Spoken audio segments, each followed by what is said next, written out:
Hi guys, good morning. Okay, so something happened yesterday. I don't know how to let me just try and explain it. But I posted it on my Facebook for my YouTube fam. I had to let me just talk about it here. So yesterday, while my sister and I were on our way to go and make our hair, uh, we came across a crowd, a group of women and men also.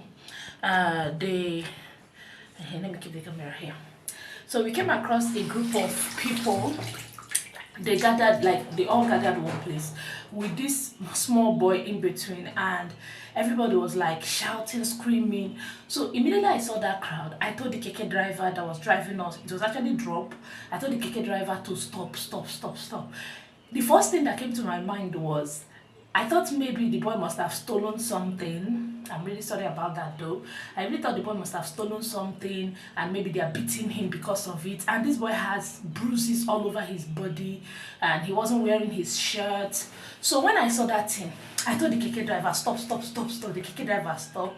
And so I came down. So when I came down, I went there straight and then I started asking what happened, or Guinea, why is this boy like this?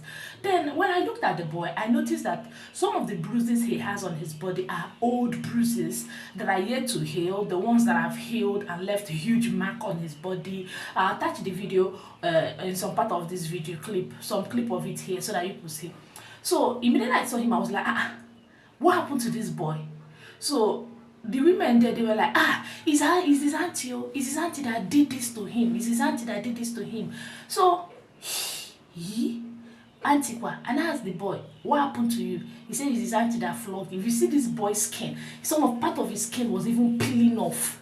So at that point I got angry. If I was a lawyer, oh Jehovah, if I was a lawyer, I would have been a human rights defender. Like, it pisses me off. I don't like inhumanity of any kind. Any kind of inhumanity, I don't like it, sincerely. So immediately I saw that thing, my blood started pumping. God. So I now told them, I want to go and see this boy's auntie. Let me see her one-on-one.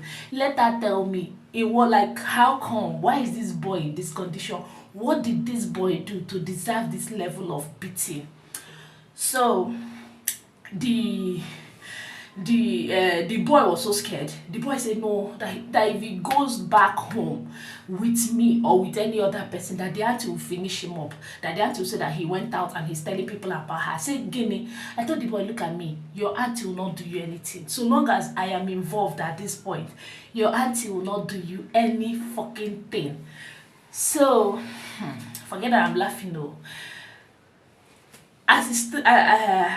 Most of the women there, they were like, okay, the best thing to do is let's go to the police station, because this woman is fond of beating this boy like this. And then another thing they told me is that this woman is the mother of a popular celebrity.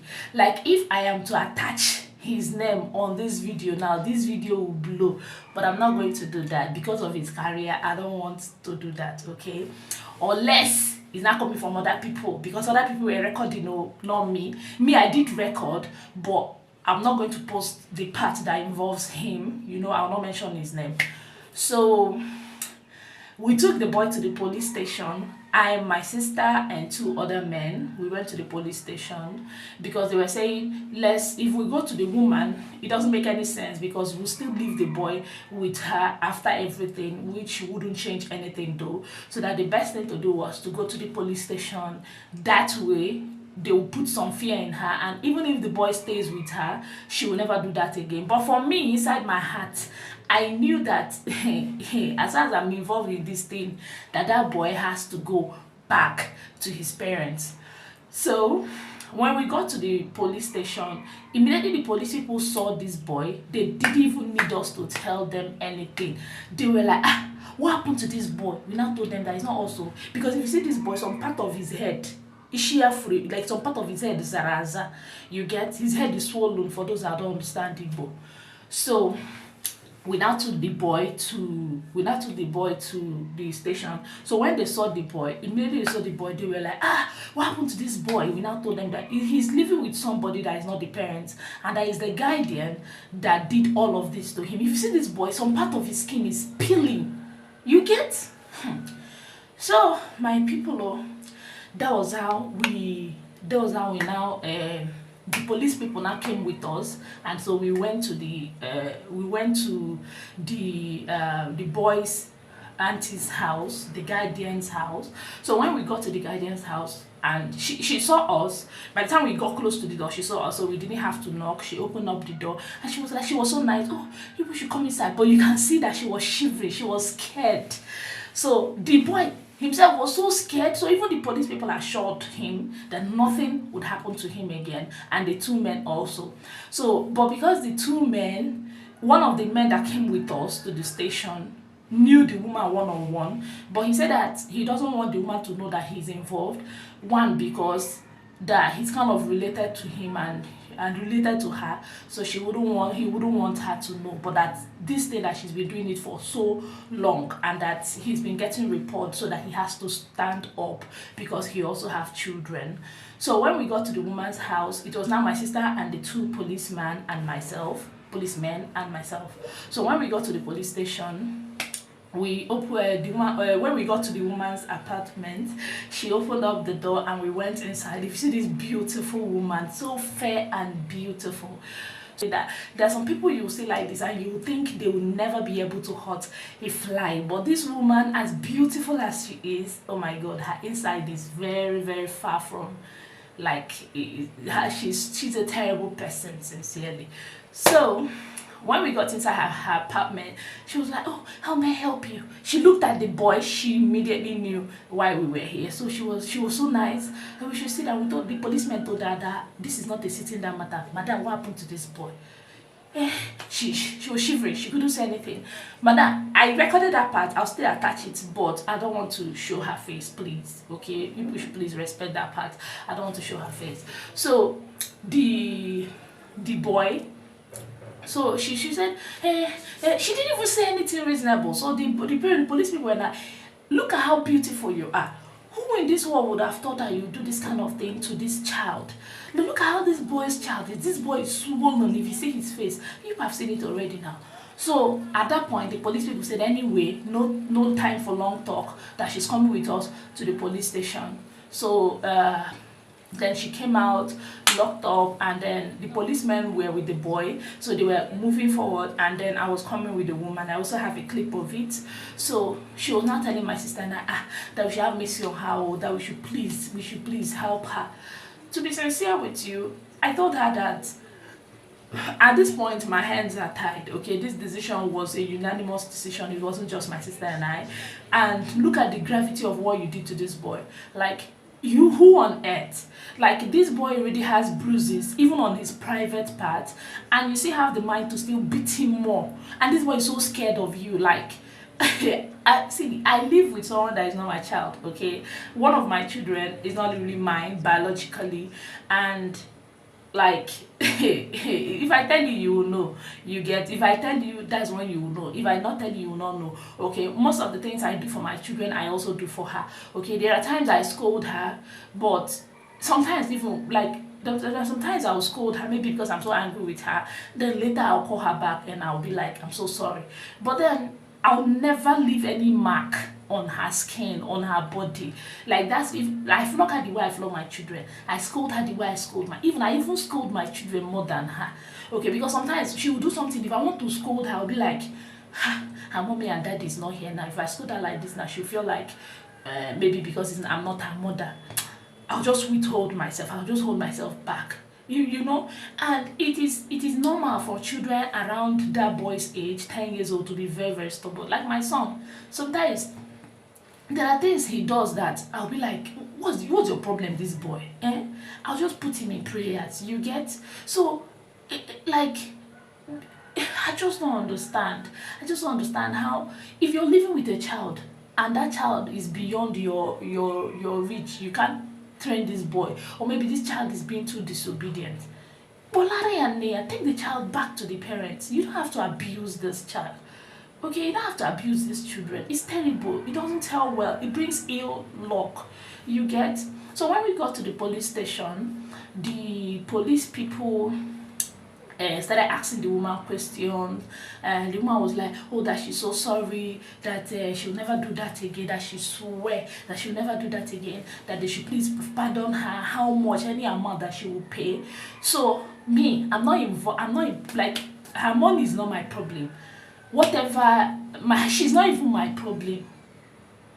Or no, she's not my problem. My own, which I told the police people, is that let this boy be sent back to his parents. Since his parents and his dad and mom are alive, the dad is Simon by name, according to what the boy said, and they live near Onitsha. The boy doesn't even remember his location, and he doesn't have the parents' phone number. So if this boy had the parents' phone number, I wouldn't have even called that woman. I would have just called the parents direct, possibly send them money so that they can come as soon as possible and come and pick up this child. But unfortunately, the boy doesn't have the phone number. He doesn't even have any information on how to reach his parents. So when the woman came, when we got to the police station, they were not asking the woman, oh yeah, give us the phone number of the boy's parents. And she said that she doesn't even know who the parents of the boy is. I'm like, you don't know the parents of the boy you're living with. How then did you get this boy? Oh, maybe that's why you're treating him this way. So the woman now said, the police people got angry and said, is this a case of child trafficking? She said, that the thing is that it's somebody that she knows that brought the boy to come and stay with her. It's okay, where did the person bring the child from? In short, you know what? The police people now told her, you know what will happen? Call the person that brought this boy to you. So she called the lady, and the police people told her that she should just act like everything is fine and tell the lady to come over. So which she did. She called the lady. The lady said, oh, that today that she will come as early as possible in the morning. So already we have wasted so much time. I have so many things I need to do. I have my business to run. I have my family to take care of. So at that point, remember all the to and fro, the keke driver was also waiting, and his money has accumulated.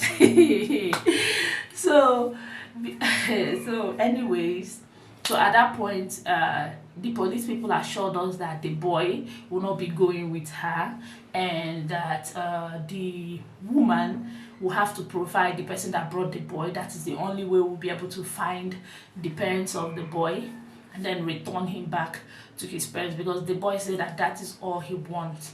And again, the boy is so swollen. He's very, very swollen. He said his parents are farmers. Yeah, he said his parents are farmers. So the boy is so swollen. His eyes are swollen, his body, every part of him. Like, if you see this boy, you will cry. If you see this boy, you will cry. So I also told the police people that that boy needs to be taken to the hospital ASAP, as soon as possible. So, but you know, I don't know. Today, we'll try and reach out to the boy, to the parent, the police people, no updates on what is happening, and then we will know how to go about it and make sure this boy goes back to his parents. So that is it with yesterday's activity. Please, I just want to say this here. If you're living with a child, treat that child fair.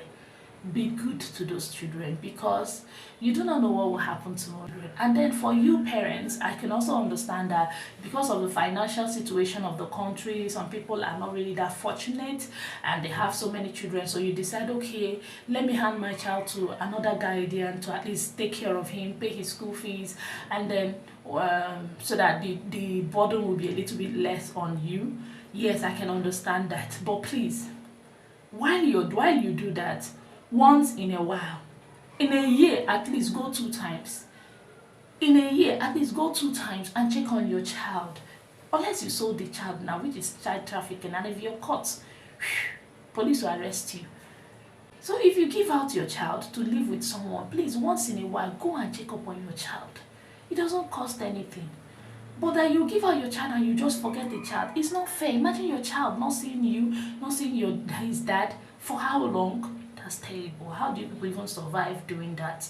Okay. And then another thing is, please try to teach your children to have your phone numbers offhand. It is very, very important. Okay, in situations like this, all the child has to do is, oh, this is my mom's number 070, something like that. And yeah, it will be easy. But imagine a child not even knowing your phone number, don't even know your location. That is terrible. And that means the parents have not been showing up for a long time. The boy was so scared. God, I've seen these things online, but I've never really come across it one-on-one. It's terrible. Anyways, guys, it's still morning. I just came to brush my teeth and I decided to update you people on what happened yesterday. So today we'll be going back to the police station to know what happened and then know how to proceed with that. Okay, guys, thank you so much for watching. I really appreciate it. Please don't forget to subscribe, like, and share. Okay, please be good. It doesn't cost anything to be good. It doesn't cost anything to be good to people. Okay, if you've been following me on Facebook, on TikTok, on YouTube, you'll know that we only preach love and humanity. Okay, it doesn't cost anything and it actually makes you happy when you do good. I don't know if you know. Try and do good and you see you'll be happy.